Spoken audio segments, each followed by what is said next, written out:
इस बार बिहार में कुछ ऐसा हुआ है जिसकी कल्पना शायद किसी ने नहीं की थी। नीतीश कुमार ने इस्तीफा दे दिया। नीतीश कुमार के इस्तीफा देते ही बीजेपी कोटे से सम्राट चौधरी को आज मुख्यमंत्री बनाया गया। दरअसल मुख्यमंत्री पद को लेकर के बिहार में बड़ा सस्पेंस था। बहुत सारे विश्लेषक थे, बहुत सारे जानकार थे जो इस बात की चर्चा करते थे कि आने वाले समय में शायद बीजेपी का मुख्यमंत्री हो। दरअसल 2005 में जब बिहार में जदयू और भाजपा की सरकार बनी, उस वक्त जदयू कोटे से यानी नीतीश कुमार के नाम पर चुनाव लड़ा गया था। बिहार में सुशासन के नाम पर चुनाव लड़ा गया। चुनाव संपन्न हुआ। नीतीश कुमार 2005 से 2026 तक मुख्यमंत्री रहे। करीब 21 वर्षों का उनका कार्यकाल रहा, लेकिन कुछ ऐसी बातें आई जिसको लेकर के शायद विपक्ष भी आरोप लगाता रहा और चर्चा इस बात को लेकर के होती रही कि आने वाले समय में क्या नीतीश कुमार इस्तीफा देंगे। हालांकि यह बात दीगर है कि बीच के समय में नीतीश कुमार की अपनी कुछ इच्छा रही होगी तो उन्होंने कुछ दिन के लिए रिजाइन दे दिया था और उस वक्त अपनी ही पार्टी के एक विधायक जीतन राम मांझी को उन्होंने मुख्यमंत्री बना दिया था।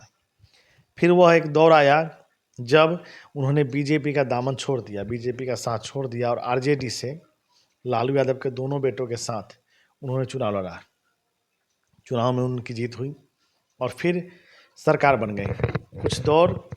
कुछ ही वक्त बीता था कि वे पार्टी से जदयू आरजेडी से उन्होंने नाता तोड़ लिया और फिर वापस बीजेपी में लौट गए।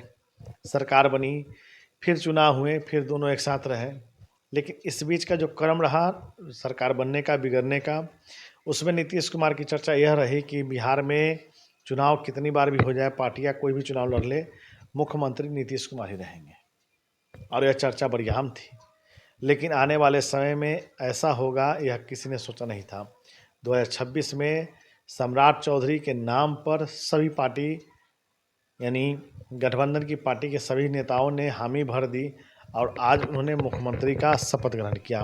नीतीश कुमार राज्यसभा चले गए, राज्यसभा से उन्होंने नामांकन भरा। लेकिन इस बीच चर्चा यह होती रही कि पार्टी के कई नेता नाराज है, पार्टी के कई लोगों में नाराजगी है, लेकिन सब कुछ सामान्य है। सम्राट चौधरी सरकार में आते ही यानी बिहार के सम्राट होते ही उन्होंने कई निर्णय लिए। दरअसल उन्होंने सख्त हिदायत दिया कि बिहार में सुशासन, शासन बरकरार रहेगा, लोगों के हित और लोगों की सुनवाई, लोगों की जो अपील होगी उस पर जरूर सुनवाई होगी।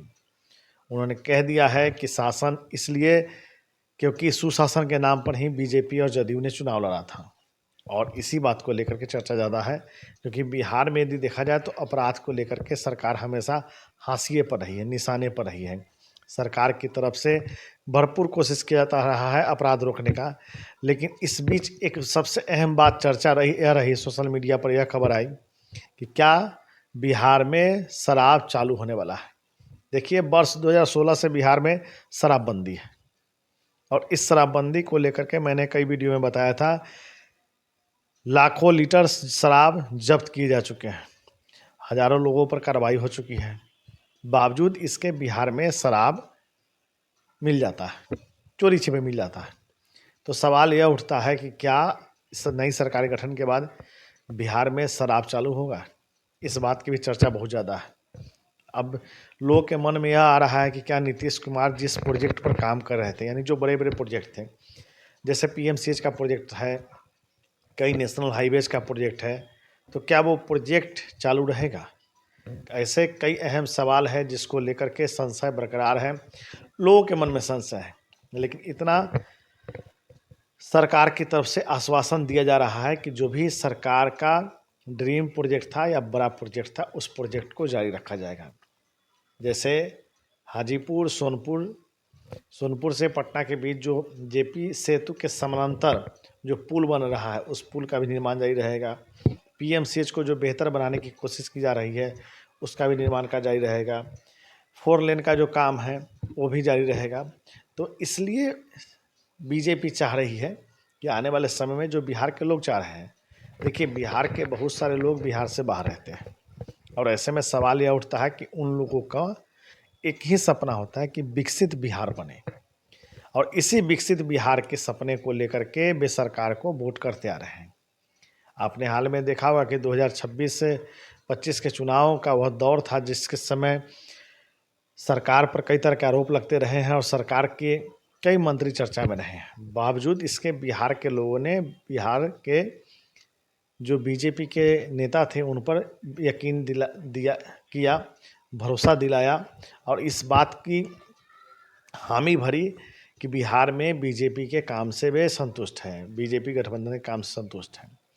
अब चर्चा यह हो रही है कि जो बड़े प्रोजेक्ट है, जो सुशासन है, जो शासन को लेकर के देश के अंदर में बिहार की चर्चा होती थी, क्या वह चर्चा होती रहेगी? इसी को लेकर के ज़्यादा संशय है। संशय वाकई में है क्योंकि वर्ष 2005 में जब नीतीश कुमार मुख्यमंत्री बने थे तब से लेकर के आज तक यानी 2025 तक गृह मंत्रालय उन्होंने अपने पास रखा था। सरकार में कई मंत्री बने थे, जदयू के साथ बीजेपी सहयोगी पार्टियां थीं, जदयू के साथ आरजेडी सहयोगी पार्टियां थीं, लेकिन गृह मंत्रालय उन्होंने हमेशा साथ रखा और सुशासन के दावे को हमेशा उन्होंने मीडिया में दोहराया। अब सबसे अहम सवाल है कि क्या सम्राट चौधरी बिहार की सत्ता को, बिहार के शासन को, बिहार के सिस्टम को किस तरह संभालते हैं? क्योंकि बिहार में प्रशासन के सामने अपराध एक बड़ी चुनौती है। यह बात दीगर है कि अब बड़े अपराध बहुत कम हो गए हैं, जैसे अपहरण का मामला हो या फिर बड़े रंगदारी का मामला हो, तो कहीं ना कहीं यह राजनीतिक या अन्य रूपों में या इस बात की पुष्टि होती है। लेकिन बिहार में जो अभी अपराध है, देखिए बिहार में एक नया चीज़ है सूखा नशा। जब से शराबबंदी हुई है सूखा नशा का कारोबार बढ़ा है।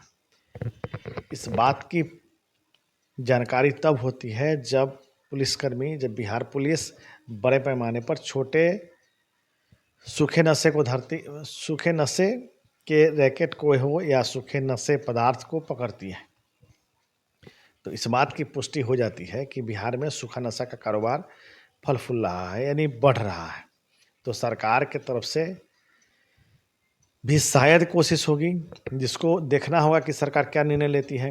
लेकिन लोगों की यह राय रहती है कि शराबबंदी को लेकर के बिहार में शराबबंदी चालू करनी चाहिए। हाँ, यह बात काफ़ी गौर करने वाली बात है कि यदि बिहार में शराबबंदी चालू होती है तो विदेशी शराब की बिक्री तो शुरू किया जाए, देसी शराब की बिक्री को नहीं किया जाए।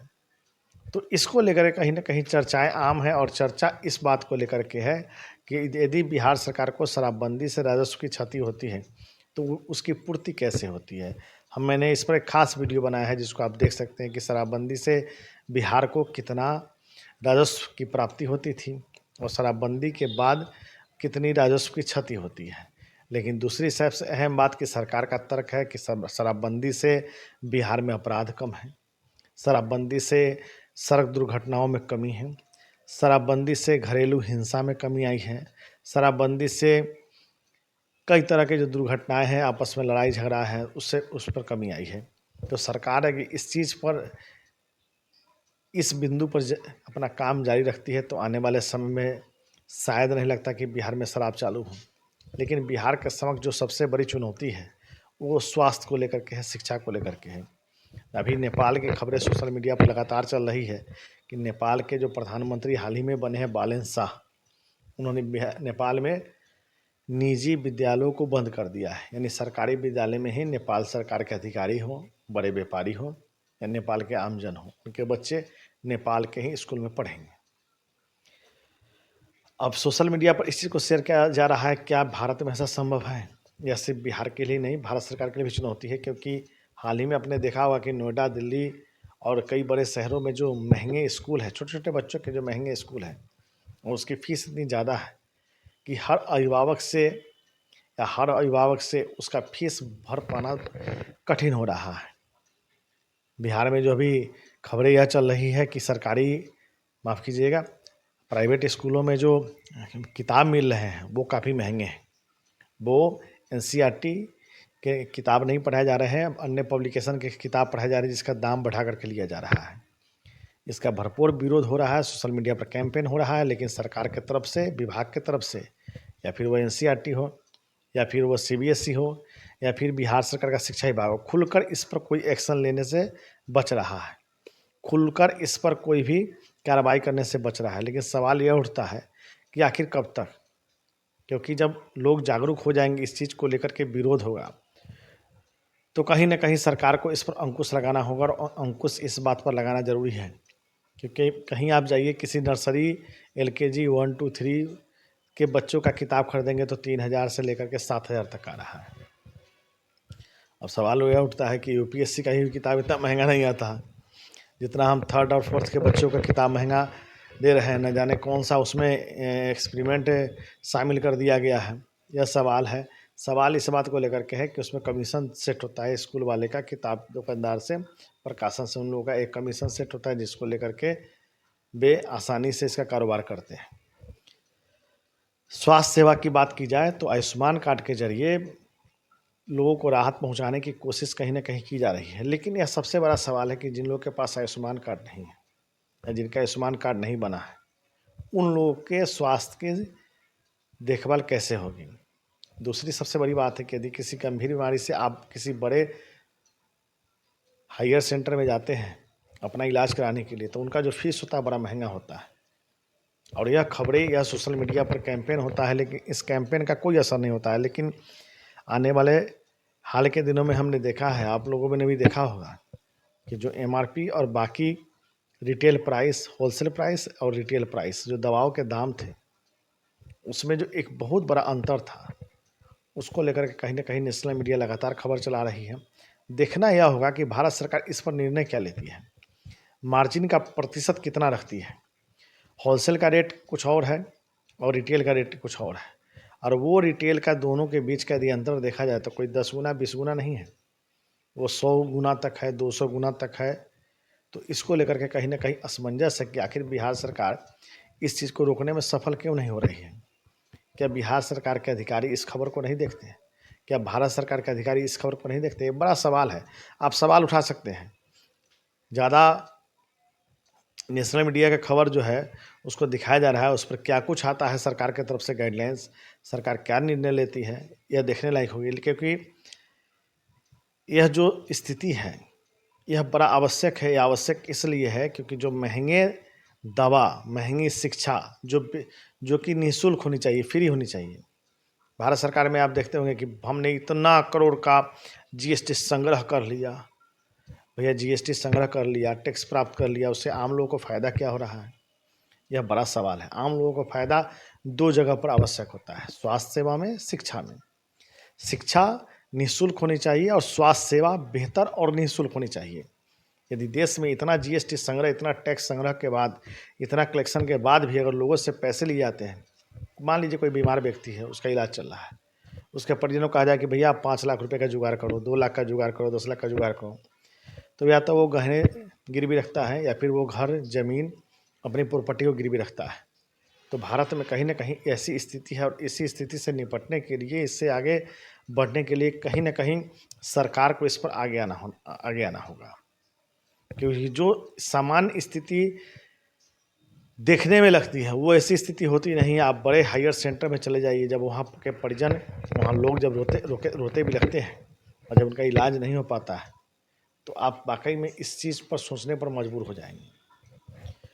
तो सरकार के कामकाज को मैंने आपको बताया, सरकार अभी क्या निर्णय ले रही है, बिहार में क्या कुछ हो रहा है, और स्वास्थ्य और शिक्षा को लेकर के जो एक कैंपेन है जिसको हम लोग आगे चलाने वाले हैं। चूँकि नेशनल मीडिया के माध्यम से हम लोग लगातार इस खबर को दिखा रहे हैं। आप NDTV, आज तक, जी न्यूज़, जो भी खबर न्यूज़ चैनल आप देख रहे हैं, उन सभी पर यह खबर चल रही है और बड़े अच्छे से इस खबर को समझा कर दिखाया जा रहा है। कोशिश यह की जा रही है कि जो स्थिति, जो समस्या का सामना भारत के लोग कर रहे हैं, उनके समस्या का समाधान भारत सरकार करे। धन्यवाद। फिर मिलेंगे, अपनी बातों को आपके समक्ष फिर रखेंगे, आपके समस्याओं को हम फिर उठाएंगे और उठाते रहेंगे। तब तक के लिए दे इजाज़त। नमस्कार।